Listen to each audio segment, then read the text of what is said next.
नमस्कार साथियों, बहुत स्वागत है आप सभी का वीके न्यूज पर। मैं हूं आपके साथ चेतन पाठक। बीबीसी की एक डॉक्यूमेंट्री को लेकर खूब बवाल मचा हुआ है। सोशल मीडिया पर लगातार बीबीसी की डॉक्यूमेंट्री को लेकर बवाल है।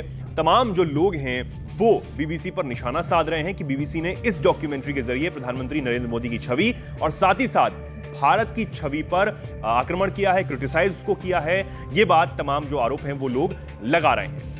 इसकी भी जो क्लिप्स हैं वो लगातार सोशल मीडिया पर वायरल हो रही हैं कि जो केंद्र सरकार है, भारत सरकार है, वो पहले ही इस पर प्रतिक्रिया दे चुकी है, लेकिन अब बड़ा एक्शन सरकार ने लिया है, वो आपको बताएंगे। लेकिन उससे पहले आपको ये बता दें कि इस डॉक्यूमेंट्री के जरिए जो कुछ बीबीसी ने दिखाने की कोशिश की है उस पर सुप्रीम कोर्ट ने किस तरीके से प्रधानमंत्री नरेंद्र मोदी को, जब वो मुख्यमंत्री थे गुजरात के और 2002 के ये दंगे हुए थे जिसको लेकर बीबीसी ने डॉक्यूमेंट्री शूट की है, इसको लगातार यहां पर रिलीज किया जा रहा है, उस पर सुप्रीम कोर्ट ने क्या कहा था। दरअसल सुप्रीम कोर्ट ने प्रधानमंत्री मोदी और तब के मुख्यमंत्री रहे नरेंद्र मोदी को पूरी तरीके से क्लीन चिट दे दी थी और साफ कहा था कि 2002 के जो दंगे हुए थे, गोधराकांड जो हुआ था, उसमें नरेंद्र मोदी का हाथ नहीं था। इसको लेकर सुप्रीम कोर्ट ने बकायदा एक एसआईटी गठित की थी। एसआईटी के क्लीन चिट मिलने के बाद सुप्रीम कोर्ट ने जून में यह बात कह दी थी और पूरी तरीके से साफ कर दिया था कि इन दंगों में नरेंद्र मोदी का हाथ नहीं है।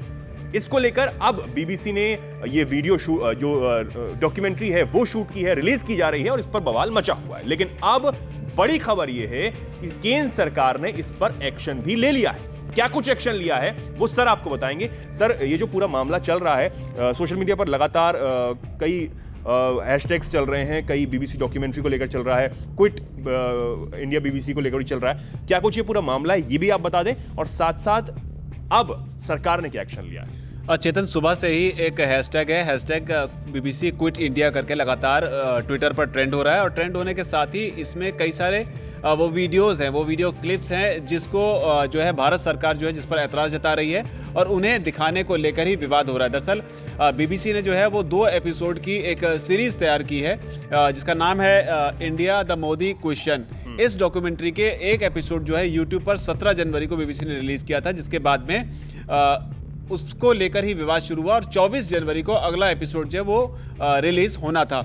लेकिन भारत सरकार के आपत्ति के बाद में यूट्यूब से इस एपिसोड को जो है वो हटा लिया गया और ताज़े मामले में ये हुआ है कि उस एपिसोड की कुछ क्लिप्स को काट कर उन्हें ट्विटर पर लगातार वायरल कराया जा रहा था। यानी कि जिस इरादे के साथ उस डॉक्यूमेंट्री को भारत में जारी नहीं होने देना चाहिए, इस चीज़ को लेकर कहा जा रहा था, उस इरादे को कहीं ना कहीं भेदने की कोशिश हो रही थी और लगातार उससे जुड़ी हुई 30 सेकेंड, 1.5 मिनट इस तरीके की ड्यूरेशन की क्लिप्स जो है वो ट्विटर पर ट्रेंड कराई जा रही थी और उन्हें लगातार शेयर किया जा रहा था। इसे ही लेकर अब सूत्रों के हवाले से खबर ये आ रही है कि भारत सरकार ने यह तय किया है कि इन ट्वीट्स को, जो कि इन वीडियो लिंक्स के साथ में शेयर किए जा रहे हैं, उनको ब्लॉक किया जाएगा और इसे लेकर कार्रवाई जो शुरू हो गई है। उसके अलावा इन क्लिप्स के साथ में अगर यूट्यूब पर भी इन्हें पोस्ट किया जाता है या रीअपलोड किया जाता है तो उन्हें भी ब्लॉक किया जाएगा। तो ये काम जो है ट्विटर और यूट्यूब दोनों ने शुरू कर दिया बताया जा रहा है और ये कहा जा रहा है कि ये काम जो है ये भारत सरकार की आपत्ति दर्ज कराने के बाद हुआ है, क्योंकि भारत सरकार इस मामले में साफ तौर पर ये कह चुकी है पहले भी कि ये जो डॉक्यूमेंट्री बनाई गई है इसमें निष्पक्षता का अभाव है और एक एजेंडे के तहत भारत की और भारत के प्रधानमंत्री की छवि को बदनाम करने की कोशिश जो है वो की गई है। न सिर्फ भारत ने बल्कि आप देखेंगे तो इसे लेकर ब्रिटेन में भी जबरदस्त तरीके से हंगामा बरप रहा है। सुनक जो हैं, जो कि वहाँ के प्रधानमंत्री हैं, उन्होंने इस पर साफ तौर पर अपना बयान दिया है। उसके अलावा एक और सांसद हैं, उनका भी बयान इसमें साफ तौर पर आया। उन्होंने भी इस मुद्दे को लेकर ये कहा है कि 2002 के दंगों की तो हम निंदा करते हैं, लेकिन जिस तरीके से बीबीसी ने प्रधानमंत्री मोदी या भारत की छवि को खराब करने के लिए एक तरफा रिपोर्टिंग की है उसकी भी हम निंदा करते हैं। उनका हूबहू बयान क्या है वो भी मैं आपको बताऊंगा, लेकिन फिलहाल यही है कि इसमें कि किस तरीके से भारत की छवि के साथ में खेलने की कोशिश जो है वो यहाँ पर की गई। ऐसा इसलिए क्योंकि सुप्रीम कोर्ट साफ तौर पर क्लीन चिट दे चुका है एसआईटी के आधार पर। ऐसे में इस डॉक्यूमेंट्री को रिलीज करने का औचित्य जो है वो बनता नहीं, क्योंकि इसमें कुछ एक इंटरव्यूज ऐसे लिए गए हैं जो कि उस दौरान बीबीसी की जो करस्पॉन्डेंट रही होंगी, उस दौरान प्रधानमंत्री मोदी का जो इंटरव्यू लिया है उस दौरान के वीडियोस को इसमें इंक्लूड कर इस डॉक्यूमेंट्री की पूरी प्रेजेंटेशन को तैयार किया गया है। जी सर, इसमें एक वीडियो ये भी चल रहा है जिसमें प्रधानमंत्री मोदी खुद आक्रामक होते हुए बोलते नजर आ रहे हैं कि आपको हमारे इंटरनल मैटर में कोई भी दखलंदाजी करने की जरूरत नहीं है। जाहिर सी बात है, वही वीडियो क्लिप है जिसमें पुराना एक इंटरव्यू लिया जाता है जिसमें मोदी और भारत को लेकर कुछ सवालात ऐसे किए जाते हैं जिस पर मोदी जो ये बोलते हैं कि किसी भी देश को भारत के आंतरिक मामलों में बोलने की ज़रूरत नहीं है, और ये भारत का ही क्या, किसी भी देश का अपना एक पॉलिसी होती है कि किसी बाहर के शख्स के जो उसमें टीका टिप्पणी होती है, क्योंकि ह्यूमन राइट्स के मामले में लेक्चर देने की कोशिश कर रही थी यहाँ पर पत्रकार जो हैं, उसे लेकर मोदी ने साफ तौर पर इसमें कहा कि आपको इसमें हमारे आंतरिक मामलों में बोलने की जरूरत नहीं है, क्योंकि हमारा अपना अलग से एक जुडिशरी सिस्टम है, हमारा एक अपना तरीका है, वो उस चीज़ को डील करेगा। तो वो हुआ था। खैर, लेकिन जो मैं आपको बता रहा था कि वो बयान की जो बात कर रहा था, वो बयान यहाँ पर जानना ज़रूरी हो जाता है। यहाँ पर जिस सांसद की मैं बात कर रहा था, यूके के सांसद हैं लॉर्ड रामी रेंजर, इन्होंने बयान दिया। उन्होंने कहा कि बीबीसी को लताड़ लगाते हुए उन्होंने कहा कि आपने भारत के 100 करोड़ से अधिक लोगों की भावनाओं को ठेस पहुंचाई है। एक लोकतांत्रिक रूप से चुने गए प्रधानमंत्री भारतीय पुलिस और भारतीय न्यायपालिका की भावनाओं को ठेस पहुंचाई है। हम गुजरात दंगों की निंदा करते हैं, लेकिन आपकी पक्षपातपूर्ण रिपोर्टिंग की भी आलोचना हम ज़रूर करते हैं। तो ये बात जो है ये यूके के सांसद ने कही है। हालांकि अब जिस एजेंडे की बात की जा रही है उस एजेंडे का स्तर क्या है उसका अंदाज़ा लगाइए।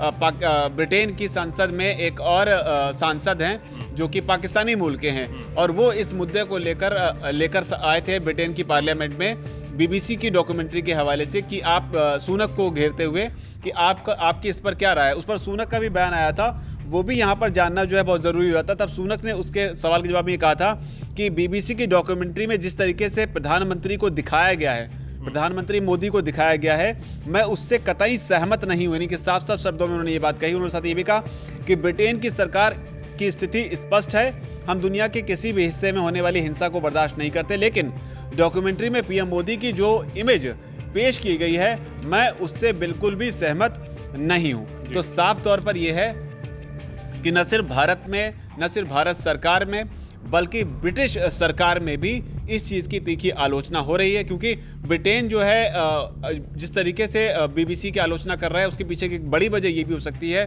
कि भारत और ब्रिटेन जो है वो इनके अपने रिलेशंस हैं उनको एक नए आयाम तक लेकर जाना चाहते हैं, और भारत से आज की तारीख में हर देश जो है वो अपने रिश्तों को अच्छा रखना चाहता है। इस लिहाज से भी ब्रिटेन का रिएक्शन जो है वो अहम हो जाता है।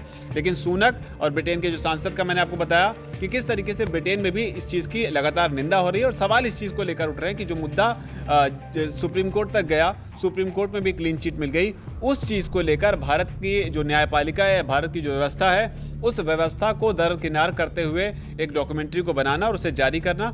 हालांकि अब भारत सरकार ने साफ कर दिया है इस मामले में, जो सूत्रों के हवाले से खबर आ रही है कि ट्विटर पर अब ये वीडियोस के साथ जो लिंक होंगे उनको शेयर नहीं किया जा सकता, उन्हें ब्लॉक किया जाएगा, यूट्यूब पर भी ब्लॉक किया जाएगा। अब आगे जाकर भारत इसमें किस तरीके की कोई कार्रवाई की मांग करता है कि नहीं करता है, क्योंकि बीबीसी का इंडिया में भी ऑफिस है, तो वो सब देखना होगा क्या इस पर अगले स्तर तक चीज़ें जाती हैं, क्योंकि ये रिएक्शन जो आया है ये स्ट्रॉन्ग रिएक्शन आया है, क्योंकि भारत सरकार साफ तौर पर ये मान कर चल रही है कि इसमें जो है भारत की छवि को ख़राब करने की कोशिश की जा रही है, मोदी को कहीं ना कहीं एंटी मुस्लिम दिखाने की कोशिश की जा रही है। और एक और डिस्क्रिप्शन है, जो पहली डॉक्यूमेंट्री आई थी यहाँ पर जानना ज़रूरी है, इसलिए मैं आपको बताना चाहूँगा। जो पहला एपिसोड इसका जारी हुआ था उसमें एक डिस्क्रिप्शन लिखा जाता है। जब यूट्यूब पर हम कोई चीज़ अपलोड करते हैं तो उसमें एक डिस्क्रिप्शन लिखा जाता है, उस डिस्क्रिप्शन से आप अंदाज़ा लगा सकते हैं कि उसमें उस डॉक्यूमेंट्री को अपलोड करने का पीछे का इरादा क्या रहा होगा।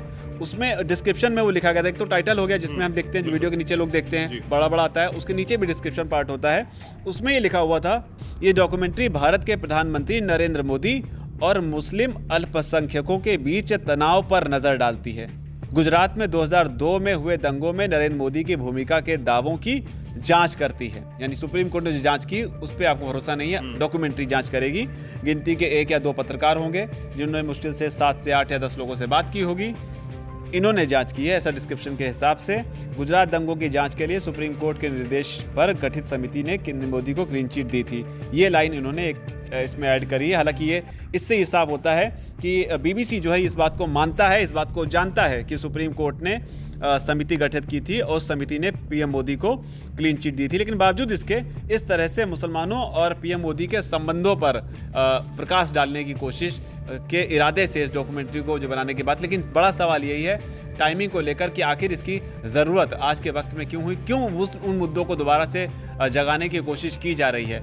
क्या इनका चुनाव से कोई लेना देना है, क्योंकि 2024 में चुनाव और आगे आने वाले कई सारे अहम चुनाव हैं। बताया जा रहा है करीब 9 या 11 चुनाव जो है अभी और होने, उसके अलावा क्या उनसे कोई कनेक्शन है? क्योंकि आज की तारीख में 2024 के इलेक्शन की अगर बात करें तो बीजेपी को हराना जो है एक बहुत बड़ा सिरदर्द अभी अपोजिशन के लिए बना हुआ है। लगातार प्रयास ज़रूर किए जा रहे हैं, लेकिन मोटे तौर पर यही है कि इसके पीछे का एजेंडा क्या है, इरादा क्या है, वो तो डॉक्यूमेंट्री बनाने वाले बता सकते हैं या फिर कोई जांच हो। लेकिन चेतन, एक और चीज़, बड़ी चीज़ देखिए अब इसमें, आपको एक वाकया और याद दिलाना चाहूँगा कि ये बीबीसी, वैसे ये वही बीबीसी है जिसने जब निर्भया का कांड हुआ था तब निर्भया के जो कातिल थे, जो दरिंदे थे, वो तिहाड़ जेल में बंद थे।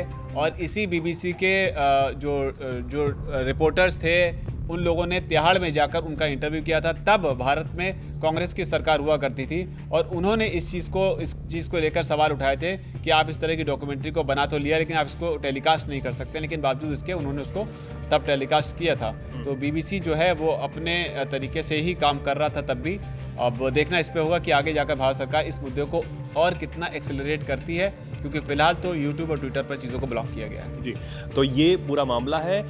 भारत सरकार अपनी तरफ से एक्शन ले रहा है कि कोई भी जो प्रधानमंत्री मोदी की छवि के खिलाफ या फिर जो भी गलत तथ्यों के साथ ट्विटर पर जो चीज़ें शेयर की जा रही हैं उनको ब्लॉक किया जाए, चाहे वो यूट्यूब पे हो या ट्विटर पे हो या कहीं भी और सोशल मीडिया प्लेटफॉर्म पे जो भी चीज़ें सर्कुलेट की जा रही हैं। लेकिन अब बड़ा सवाल यही है कि क्यों आज के वक्त ज़रूरत पड़ी बीबीसी को ये डॉक्यूमेंट्री शूट करने की, उसको रिलीज़ करने की, या जो आरोप बीबीसी पर लग रहे हैं कि किसी प्रोपेगेंडा के तहत ये जो पूरी डॉक्यूमेंट्री है उसको शूट किया गया और गलत तरीके से जो तथ्य है उसको पेश किया गया लोगों के सामने, उनको लगातार जो है रिलीज किया जा रहा है। ये भी बड़ा सवाल यहां पर बना हुआ है।